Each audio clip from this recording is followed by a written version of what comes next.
ကလေးတို့ကြီးကောင်းငင်ကလာမင်းကြီးပေါ်မှာဘာတွေရှိမလဲဆိုတာကလေးတို့သိချင်ဘူးလားလာမင်းကြီးကချီစကဲကြီးလိုပဲလားဒါမှမဟုတ်တိမ်တိုင်လေးတွေလိုပျော့ပြောင်းနေမှာလား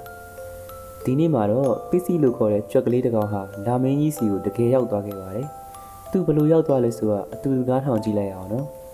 ဒီနေ့မှာတော့ပစ္စည်းလေးရဲ့လာမင်းခီးဆိုတဲ့အိပ်ရောင်ဝင်ပုံမြင်လေးကိုပြောပြပေးတော့မှာဖြစ်ပါတယ်ကဲဒါဆိုရင်စလိုက်ရအောင်နော်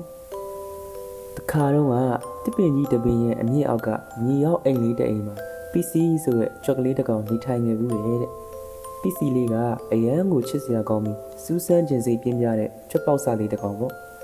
ညာတိုင်းသူကသူ့ရဲ့ပရင်းမောက်ကနေလာမင်းကြီးကိုငေးကြည့်ရတာကိုသဘောကျတယ်တဲ့ဟဲလာမင်းကြီးကဘလောက်တောင်လှလိုက်လဲနော်သူ့စီကိုရောက်သွားရင်ဘလို့နေမလဲမသိဘူးလို့တွေးနေခဲ့တယ်တဲ့တညမှာတော့ပစ္စည်းလေးအိပ်ပျော်သွားတော့အိမ်မက်တစ်ခုမက်ခဲ့တယ်တဲ့သူ့အိမ်မက်ထဲမှာပစ္စည်းလေးဟာမိုးကောင်းငင်လေးကိုမြှောက်တက်သွားပြီးလာမင်းကြီးစီကိုတဖြည်းဖြည်းနီးကပ်လာနေရဲ့တဲ့လာမင်းကြီးရဲ့အလင်းရောင်ကလည်းအရန်ကိုတောက်ပနေပြီးနှွေးထွေးတဲ့အလင်းရောင်တွေကိုထုံးလွှတ်နေရဲ့တဲ့ပစ္စည်းလေးကတော့အရန်ပျော်သွားတာပေါ့လာမင်းကြီးပေါ်ကိုရောက်သွားတော့ပစ္စည်းလေးအံ့ဩသွားတယ်တဲ့လာမင်းကြီးကသူထင်ထားသလိုမအေးမြပဲပျော်ပြောင်းပြီးနှွေးထွေးနေရဲ့တဲ့လာမင်းမျက်နှာပြင်ပေါ်မှာလည်းတလက်လက်တောက်ပနေတဲ့ဖုံဖုံလေးတွေလည်းရှိတယ်တဲ့ပစ္စည်းလေးကအဲ့ဒီဖုံဖုံလေးကိုကောက်ယူပြီးသူ့ရဲ့နှာခေါင်းလေးနဲ့နမ်းကြည့်လိုက်တော့ပြားရည်နဲ့တင်းတင်းလေးရနေတယ်လာမင်းကြီးပေါ်မှာပစ္စည်းလေးဟာလာရောင်နဲ့ပြုတ်လုပ်ထားတဲ့လက်သမီးလေးတစ်ပါးနဲ့တွေ့ခဲ့တယ်လက်သမီးလေးကပစ္စည်းလေးလာမင်းကြီးစီကနေကြိုဆိုလိုက်ပါတယ်လို့ပြောလိုက်တယ်သူတို့နှစ်ယောက်ဟာလာမင်းကြီးပေါ်မှာပျော်ပျော်ရွှင်ရွှင်နဲ့စကားတွေပြောကြတယ်ကျယ်လေးတွေကိုကြည့်ပြီးတညတာလုံးအတူတူစော်ကစားခဲ့ကြတယ်တဲ့ပစ္စည်းလေးဟာသူ့အိမ်ကနေယူလာတဲ့သူ့ရဲ့အကြိုက်ဆုံး cheese လေးတစ်ပိုင်းကိုလက်သမီးလေးနဲ့အတူတူခွဲဝေစားခဲ့တယ်မနက်မိုးစင်စင်လင်းတော့လက်သမီးလေးကပစ္စည်းလေးမင်းပြန်ရတော့မယ်နော်နောက်တစ်ခါလာမင်းကြီးကိုလွှမ်းတဲ့အခါတိုင်းငါတို့ပြန်တွေ့ကြမယ်လို့ပြောပြီးနှုတ်ဆက်လိုက်တယ်တဲ့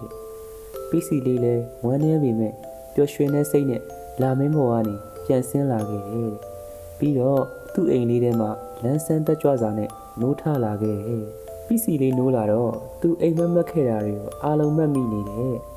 သူနှာခေါင်းလေးရနေပြားရည်နဲ့တင်းတင်းလေးပါရနေတယ်လို့ပဲတဲ့အဲ့ဒီညကစပြီးပစ္စည်းလေးဟာလာမင်းကြီးကိုကြည့်တိုင်းပြုံးနေတော့တယ်